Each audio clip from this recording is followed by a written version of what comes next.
Heading 2, हम किस तरह जानते हैं।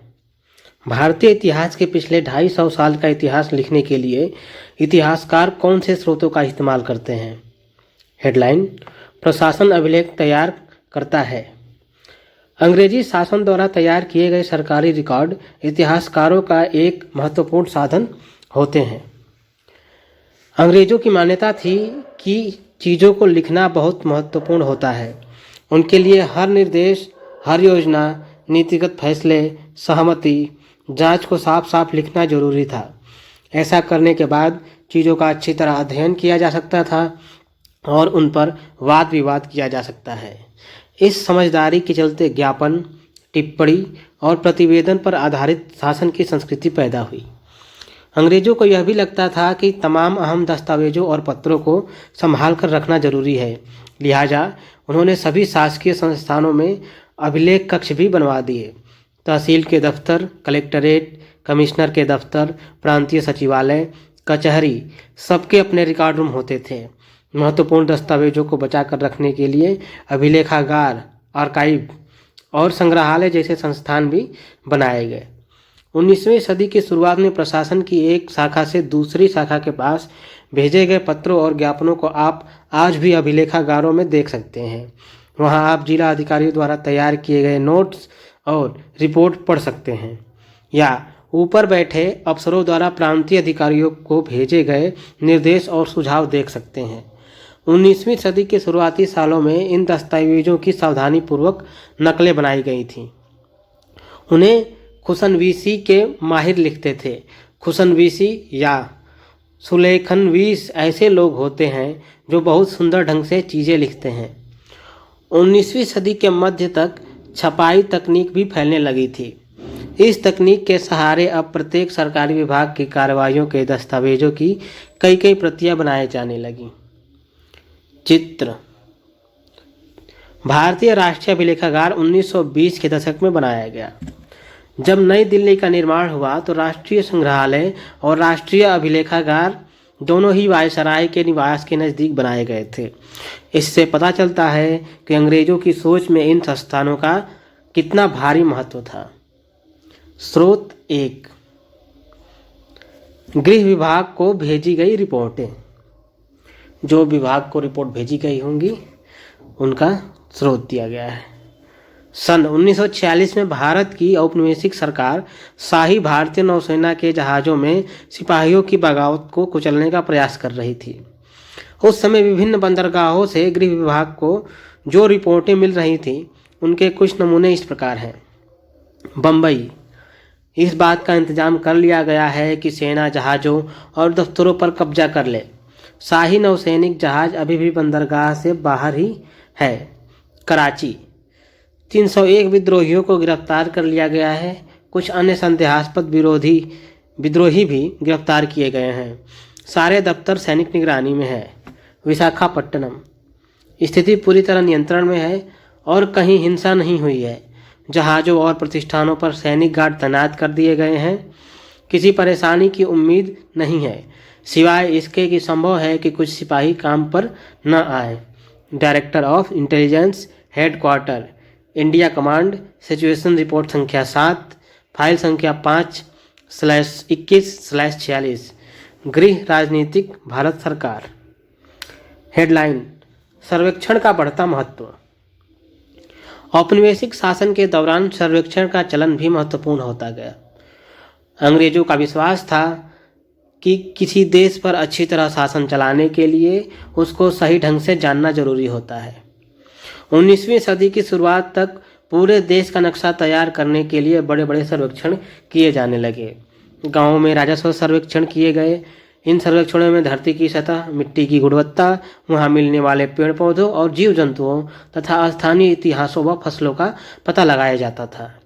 अंग्रेजों की राय में किसी इलाके का शासन चलाने के लिए इन सारी बातों को जानना जरूरी था। 19वीं सदी के आखिर से हर 10 साल में जनगणना भी की जाने लगी। जनगणना के लिए भारत के सभी प्रांतों में रहने वाले लोगों की संख्या, उनकी जाति, इलाके और व्यवसाय के बारे में जानकारियाँ इकट्ठा की जाती थी। इसके अलावा वानस्पतिक सर्वेक्षण, प्राणी वैज्ञानिक सर्वेक्षण, पुरातात्विक सर्वेक्षण, मानव शास्त्रीय सर्वेक्षण, वन सर्वेक्षण आदि कई दूसरे सर्वेक्षण भी किए जाते थे। अच्छा, एक तथ्य यह है कि सबसे पहला जो जनगणना हुआ था उसे लॉर्ड मायो ने करवाया था और 1872 में, और जो लगातार जनगणना की शुरुआत की थी लॉर्ड रिपन ने की थी 1881 से, जिसका क्रम लगातार चलता आ रहा है। और मुझे लग रहा है ये शायद इतिहास में पहली बार हुआ है कि ये इतना देरी हो रही है। हालांकि जब युद्ध वगैरह हो रहा था तभी भी जनगणना नहीं रुकी थी, लेकिन ये 2023 आ चुका है और अभी तक जनगणना की शुरुआत नहीं हुई है, पता नहीं क्यों। चित्र 5, शरीफे का पौधा। 1770 का दशक। अंग्रेजों द्वारा बनाए गए वनस्पतिक उद्यान और प्राकृतिक इतिहास के संग्रहालयों में विभिन्न पौधों के नमूने और उनसे संबंधित जानकारियाँ इकट्ठा की जाती थीं। इन नमूनों के चित्र स्थानीय कलाकारों से बनवाए जाते थे। अब इतिहासकार इस बात पर ध्यान दे रहे हैं कि इस तरह की जानकारी किस तरह इकट्ठा की जाती थी और इससे उपनिवेशवाद के बारे में क्या पता चलता है।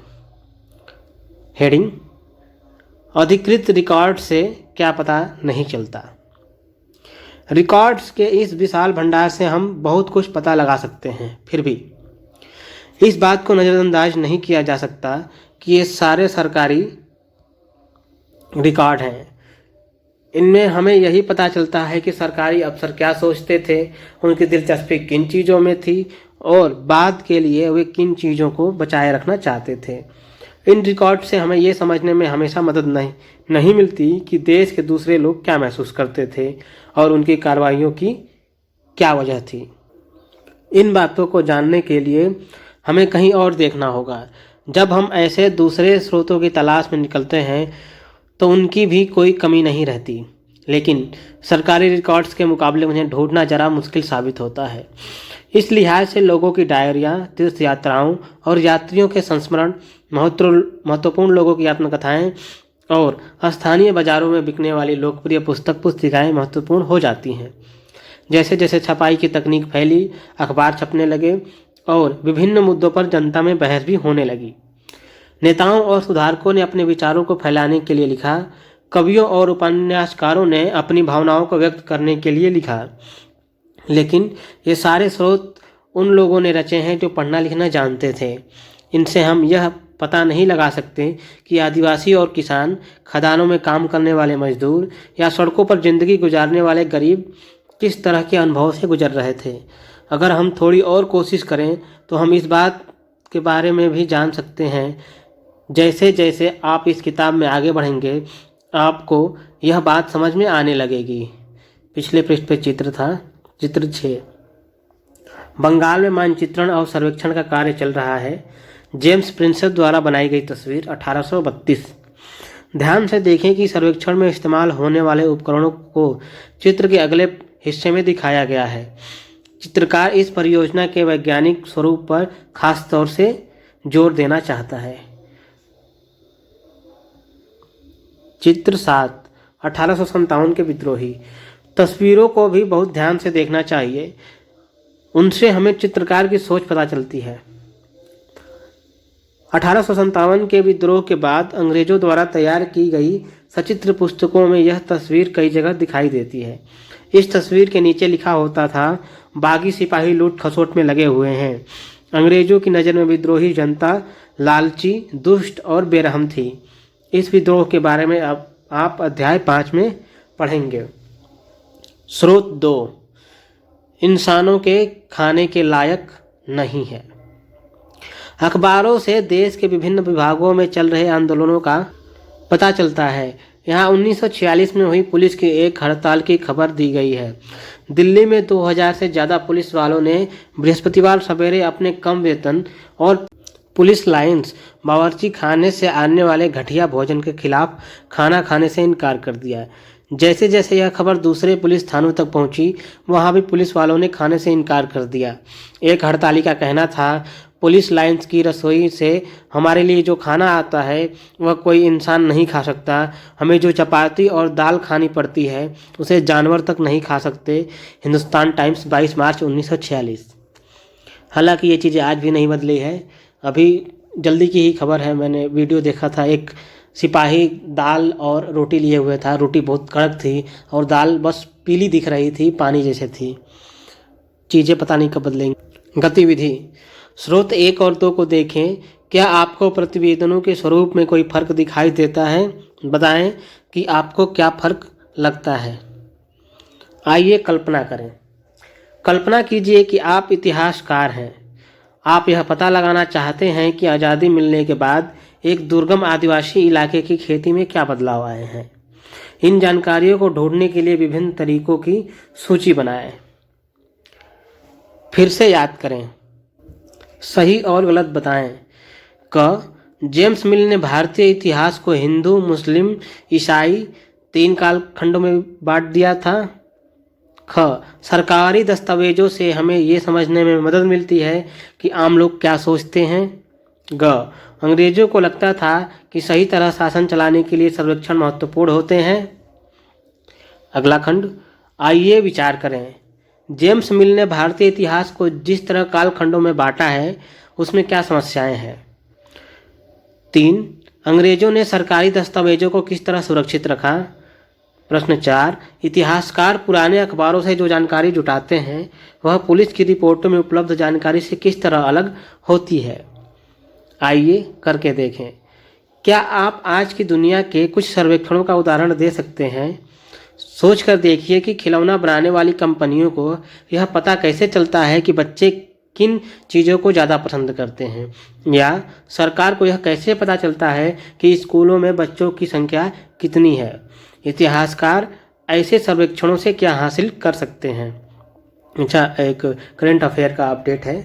असर ASER करके सर्वेक्षण होता है, सर्वे होता है, सर्वे रिपोर्ट आती है 2016-15 के बाद, हर 2 साल के बाद से रिपोर्ट प्रकाशित की जा रही है। उससे पहले प्रत्येक साल प्रकाशित किया जाता था। उसमें यही सारी रिपोर्टें होती हैं कि प्राइवेट स्कूलों में कितने बच्चे पढ़ रहे हैं, सरकारी स्कूलों में कितने बच्चे पढ़ रहे हैं, उसमें लड़कियों की संख्या कितनी है, और गांव के बच्चे कितने हैं, और कितने बच्चे ड्रॉप कर दे रहे हैं, कौन से बच्चे हैं जो दूसरी क्लास में हैं, तीसरी क्लास के प्रश्न सॉल्व कर लेते हैं। इसी प्रकार के बहुत महत्वपूर्ण जानकारियाँ हैं। आप ASER सर्च करके देख सकते हैं। धन्यवाद। इसके साथ ही ये अध्याय समाप्त होता है।